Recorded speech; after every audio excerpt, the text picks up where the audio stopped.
Jaibhim cinema వచ్చింది మధ్యలో.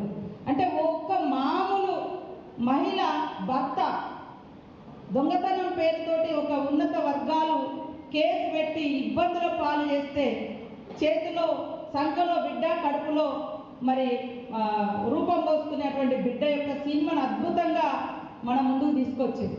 అవునా, మాకు ఈ హక్కులు ఉంటాయా అని ఎంతో మందికి ఈ సినిమా ప్రేరణగా నిలిచింది. కానీ అలాంటి సినిమాను ప్రోత్సహించలేదు, అలాంటి వాళ్ళకి అవార్డులు రాలే జైభీమ్ సినిమా లాంటి వాటికి.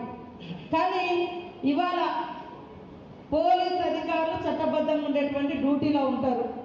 వాళ్ళని బట్టలు ఇప్పేసి ఒక స్మగ్లర్ పాత్రలో ఒక స్మగ్లర్ పాత్రలో ఉండేటువంటి ఒక స్మగ్లింగ్ చేసేటువంటి హీరోలు పోలీస్ అధికారులను పోలీస్ స్టేషన్లలో బయట బట్టలు ఇప్పేసి నిలబెట్టి యథేచ్ఛగా స్మగ్లింగ్ చేసేటువంటి సినిమాలకు మాత్రం కేంద్రం నుంచి అవార్డులు వస్తున్నాయి.